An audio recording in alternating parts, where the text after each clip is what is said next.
थाम नं बालाबारि सान गोरलै आफादनि बानजायनायाव खुंगा जिगुथि रंजालि बैसागु फोरबो फालिदों। गरेस्वर हालामनि बेन्दोंआव थानाय थाम नं बालाबारि सान गोरलै आफादनि बानजायनायाव खुंगा जिगुथि रंजालि बैसागु फोरबोआ साननैनि हाबाफारि लानानै गाजा गोमजायै फालिनाया दिनैनिफ्राय जागायबाय। दिनैनि गिबि हाबाफारि बायदियै फुंबिलिनि 6 रिंगायाव आफादनि फिरफिला बिरहोनायजों जागायनानै फुंबिलिनि 6:30 रिंगायाव बैसागु फिरफिला बिरहोनाय जायो। 7 रिंगायाव रुंसारिफोरनिसिम बिबार बावनाय, 7:30 रिंगायाव बिफांसा गायनाय, 8:30 रिंगायाव बैसोगोरा सुबुंखौ मान बावनायजों लोगोसे जौसां बेखेवनाय, गेलेनाय बादायलायनाय, बर' गोदान मेथाइ मोसानाय बादायलायनाय लानाय जादों होननानै फोरमायदों। बेनि अनगायैबो गाबोननि एबा नैथि साननि हाबाफारि बायदियै फुंबिलिनि 9 रिंगायाव थुनलाइ बादायलायनाय, 11 रिंगायाव मोसानाय दिन्थिफुंनाय आरो फुंबिलिनि 12 रिंगायाव गेवलां मेल लानाय जादों। आबाद बिथिं, सोलोंथाइ बिथिं, हारिमुवारि बिथिंखौ लानानै बे गेवलां मेलाव बेखेवगिरि महरै बाहागो लाफैगोन 30 नं गरेस्वर बियाबनि MCLA पबित्र कुमार बर' बिथाङा। गाहाय आलासि महरै बाहागो लाफैगोन दुलाराय बर' फरायसा आफादनि बारग' बुंथिगिरि जनक उजिर बिथाङा। थि बुंथिगिरि महरै बाहागो लाफैगोन 27 नं रङिया बिधानसभा बियाबनि MLA आसाम रायजो BJP नि आफादगिरि भबेश कलिता बिथाङा। बिथांमोनजों लोगोसे गरेस्वर हालामनि मेलेमजिबि बिथांमोना बाहागो लाफैगोन होननानै फोरमायदों। बेनि अनगायैबो रुंसारि दानसोरां नार्जारि हारिमु बिलिफां आयदाखौ बेखेवनानै होफैगोन बिटिआरनि मावफुं सोद्रोमा बिथां रनेन्द्र नार्जारिया। बे हारिमु मोनाबिलि आयदाखौ मेहेरगोनां खालामनो थाखाय बर'नि मुंदांखा देंखोनि राजा बिग्राय ब्रह्म बिथाङा बाहागो लाफैगोन होननानै 3 नं बालाबारि सान गोरलै आफादनि आफादगिरि बिथाङा फोरमायथियो।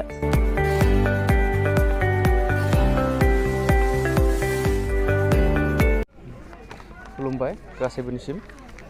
दा जोङो 3 नं बालाबारि सान गोरलै आफादनि बानजायनायाव दिनै आरो गाबोनजों साननै जोङो रंजालि बैसागु फोरबो फालिथाय हाबाफारि लानाय जादों।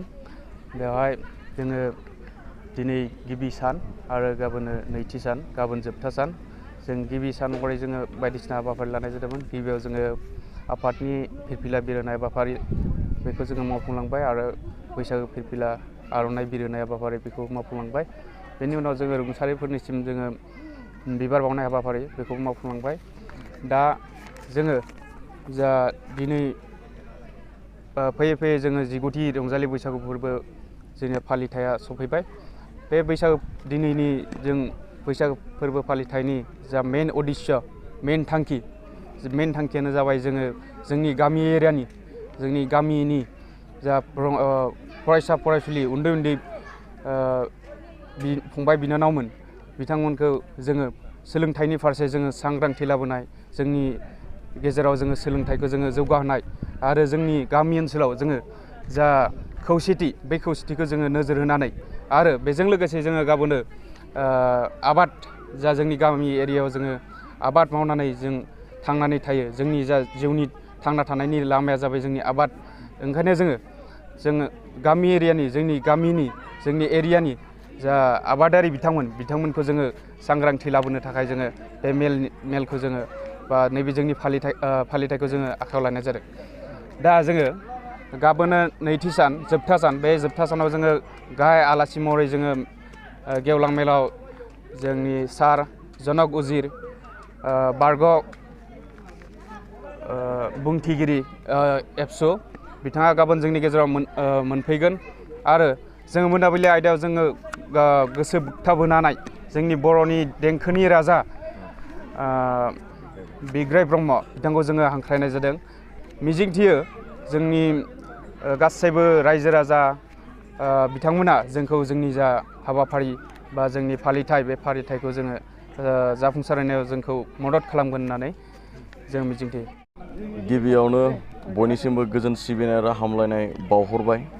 जोङो 3 नं बालाबारि सान गोरलै आफादनि बानजायनायाव रंजालि बैसागु फोरबो फालिथाया साननैनि हाबाफारिजों दिनै गिबि हाबाफारि। बे गिबि हाबाफारि हिसाबै जोङो आफादनि फिरफिला बिरहोनायजों लोगोसे बैसागुखौ बरायनाय हिसाबै जोङो आर'नाइ फालि बिरहोबाय। बेनि उनावनो जोंहा मुंख्लंफोरनो बिबार बावखांबाय। बेनि उनाव जोंहा बिफां गायखांबाय। बेनि उनाव जोंहा गामिनि माखासे बैसोगोरा मेलेमजिबि बारग'लांनाय माखासे मावथि जोंनि समाजारि जिउजों लोब्बा थानाय माखासे जोङो गोख्रों जोंनि सिबियारि माखासे बैसोगोराखौ जोङो सिबिनानै दिनै मान बावबाय। लोगोसेनो बेनि उनाव जोङो माखासे उन्दै उन्दै फंबाय बिनानावफोरनि सोलोंथायारि सांग्रांथिखौ लानानै लोगोसेनो गेलेमु बायदिसिना आयदाखौ लानानै जों सांग्रांथि खालामनो थाखाय माखासे बादायारि जोङो आखायाव लादों बादायलायनायनि बेखौ जोङो दान्दिसेनि उनाव मावफुंलांगोन। लोगोसेनो जोंहा बेवहाय नैबे मेन उद्देश्यआ जाबाय जोंनि गामिनि बा जोंनि हालामनि हारिमुखौ नोजोर होनानै सोलोंथाइखौ नोजोर होनानै बायदिसिना समाजारि थासारिखौ नोजोर होनानै नैबे फांसनखौ जोङो बोसोरफ्रोमबो खालामबोबाय थानाय जायो आरो बे सान गोरलै आफादा बहुत गोजाम आफाद 1993आवनो बेखौ जोनोम लानाय जोंनि माखासे मेलेमजिबि बिथांमोनानो बेखौ जोनोम होदों आरो नै आफादखौ मावफुंलांनायाव जोंनि बोसोनहोगिरिफोरा माखासे हेफाजाब होदों सिगांनि मावबोलांनाय माखासे दैदेनगिरिफोरा बेनि थाखाय आं रोजा रोजा बिथांमोननिसिम साबायखर बावहरबाय आरो जोंनि रायजो राजा ओनसोलनि गासैनिबो अनसायनाय मोनगोन होननानै जों आसा खालामनाय थाबाय।